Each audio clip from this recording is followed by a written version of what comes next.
One day, the falcons learned they were in great danger. The townspeople were spraying pesticides called DDT to get rid of the ugly weeds and pesky bugs in the schoolyard. In drama, I like doing the funny facial expressions.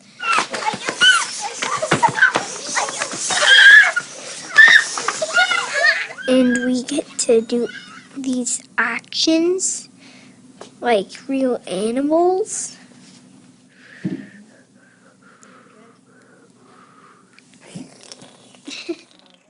So today, what we're going to do is write the ending of our legend, and then we'll act out the whole story and do our tableaus. We started this project during the Olympics and used the Olympic mascots, and each mascot had a legend. So we started by storytelling and hearing the legends and retelling those stories and acting them out. And then we did some research on falcons because our school mascot was a falcon. And when we asked around, nobody seemed to know why he was chosen as our school mascot. So we decided to write a legend. Who can tell me what special powers does the character Phil the Falcon have? Samantha. He has laser beam eyes and protective feathers to protect him from the DDT. Exactly. A legend is a made-up story. It can have real parts in it. We put real facts into ours, as well as some fake bits. Remember the research we did? Where do falcons do live in They mountains? lived on a mountain higher than an airport. All right, we'll start. We did some research on the internet and found out some facts about falcons. We learned that they had been endangered at one point. People were using DDT. It was endangering the falcons as it affected the food chain. Mom and Dad. You need a character, a setting, and where it lives, and a problem. Well, the problem was the DDT. Phil used his laser beam eyes to destroy them. The kids in groups came up with those ideas for our character, and we developed the character first. Then we talked about the setting, so they started out in our neighborhood. All right, this one says he's happy here, and they had another chick.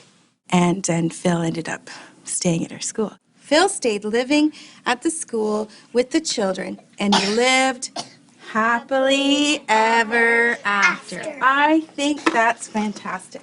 All right, so now we're ready to act out our whole legend. We're done the whole story. I have an interest in the arts, but I don't have a background in drama. I just have found it helpful to incorporate into my everyday teaching, because if we had just written the story without the actions and all the other things that went with it, I don't think it would have the impact that it does with drama as well. The legend of Phil the Falcon. Long, long ago, there lived two amazing falcons. They lived on top of the steeple of St. Philip Church. The towering church steeple overlooked St. Philip's School. The falcons had a wonderful life and stooped to snatch their prey with their sharp talons. The main focus was to use elements of drama, such as getting into character, to tell a story. What mood is there in this part of the story? Can you tell me what part of the story it is by looking at your facial expressions? At one point in our study, when we were doing tableaus, I took photographs. We studied them and looked at how your facial expression and your actions and your body could tell a story and tell who the characters were. Right. Tableaus are frozen position of what you're doing, and they help you understand the story sometimes if there's no talking. There's just pictures. You look at your face and your body expression. And there's levels of high, low, and medium. I found it helpful to use anchor charts to help the kids keep focused and learn the essential elements of drama.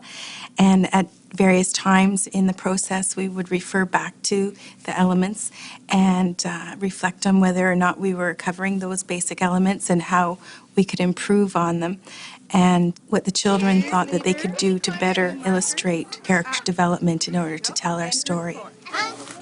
We started to do a journal entry to reflect on what they've learned about drama.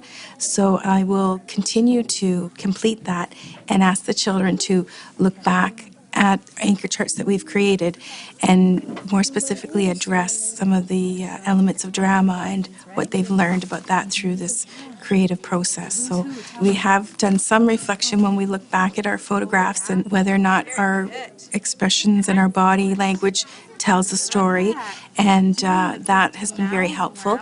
And the reflection will be very important before we go ahead to the next steps in creating our own legends. The children create their own legends. Can you tell from this picture what part of the story Emma drew? I think you have to just let down your guard and give it a try. And if you take a look at the curriculum, it's quite doable and it's quite easy to integrate into other subjects. And I think anybody can do it.